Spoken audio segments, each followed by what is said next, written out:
toxic masculinity. Why did Biden, give Joe Manchin's wife a job? Yeah, this is a fantastic story because Joe Manchin is. Give me one second, guys. I don't know who's. Joe Manchin is a Democrat, but he's a Democrat who doesn't want to go along with all the Democrat stuff. And so the Democrats, I think, are trying to find ways to manipulate him to go along with their ideas, to go along with their program. And so the suspicion, because his wife, very suspiciously, you're getting very dark. Do you want me to change the lighting? Yeah, you can try, or You can do it. me. Yep. So let's see here. So the problem is that Joe Manchin, he's not going along with the Biden stuff, and then his wife just like very unexpectedly gets this job with the Biden administration. It's the thing. Do you know how to do it? Yeah, how to? Good. Oh, I don't know. I'm not looking. Yeah, you look great. Okay. So Joe Manchin doesn't go along with Biden stuff, and so then his wife just gets this sort of job sort of magically that she doesn't seem to be qualified for, doesn't seem to be the best candidate for. And it's not like the Biden administration loves Joe Manchin. So what this looks like is it looks like a bribe. It looks like they're bribing Joe Manchin to basically go along with the Biden agenda. That's what it looks like. So there's let's go ahead and play this. There's I think the press actually is kind of doing their job these days a little bit, because if they didn't, they wouldn't have anything to do. They just keep writing about how bad Trump is. On Friday, the White House announced that it was nominating Gail Manchin, Senator Joe Manchin's wife, for the job of federal co-chair of the Appalachian Regional Commission. This is a group responsible for steering millions of dollars in states like West Virginia. That nomination came as a surprise to some people on the Hill, and I'm wondering if you could talk a little bit about the process of how the White House settled on Gail Manchin for that job, and what type of input Senator Manchin had in that. I'll have to follow up with our personnel team on the exact process there, but we can do that for you after the briefing. Go ahead, Jeff.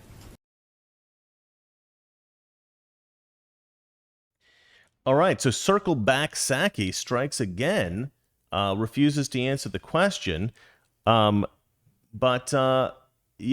I mean, so let's go ahead and read some of this article. Why does Joe Manchin's wife get this job magically that she shouldn't have?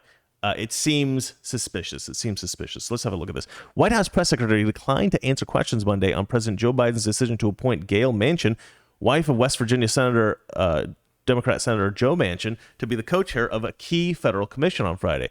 The appointment, buried in a list of 5 other administrative additions, puts Manchin atop the Appalachian Regional Commission, which is responsible for distributing millions in federal funds to West Virginia and the surrounding states. Bloomberg News' Nancy Cook noted on Monday's press briefing before Psaki to explain the process behind Manchin's selection. That nomination came as a surprise to some working on the Hill, and I'm wondering if you could talk a little bit about the process of how the White House settled on Gail Manchin for the job. Cook posed to Psaki, and what kind of input Senator Manchin had in that. And then she says, I'm going to have to follow up. I'm going to circle back. She stopped saying circle back because I think she realized everybody's making fun of her for saying circle back with every question, and now she's saying, I'll have to get back to you. I'll have to follow up. I think is her term now. Manchin and Arizona Senator Kristen Sinema have repeatedly demonstrated they will not vote for Biden's legislation strictly on party lines, which is quite astonishing, actually, that a Democrat thinks for themselves. This is the weird thing. Like, if a Republican said that they weren't going to just follow the dogma of the party, most Republicans would probably respect that to some degree, right? In fact, a lot of Republicans don't agree with each other on things. We have our sort of like nuances and little ideas about everything. And but Democrats don't work like that. If you don't agree with Pelosi, you're in trouble.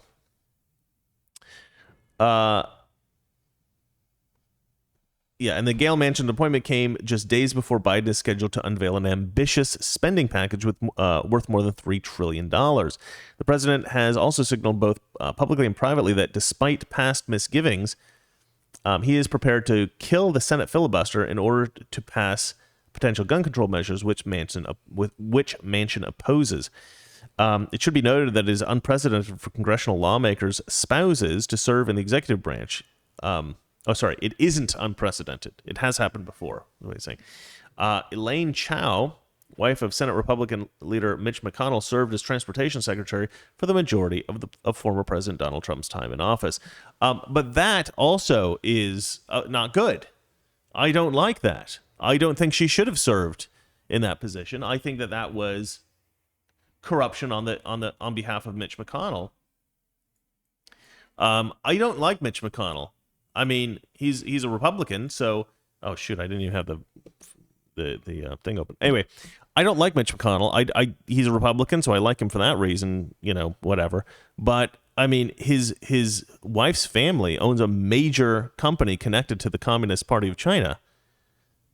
So I don't trust him at all to act in America's best interest. I think he's going to act in China's best interest a lot of the time. Because it helps his family, And so, yeah, I don't think Mitch McConnell should be there. I think he should be out, along with all the Democrats who are also corrupt. But anyway, this is not the most exciting story. It's not the funniest or most charming story, but I did think it was an important story. I wanted to cover it. Do you have anything to say, darling? No? All right. Would you like to read the headline of the next story? Yeah. Federal Reserve Bank is now dangerously partisan. Yeah. Okay. So I do apologize. There are two not very sexy stories in a row, but again, critical story, very important story. Toxic Masculinity. Weekdays, 9 p.m. Eastern, 6 p.m. Pacific.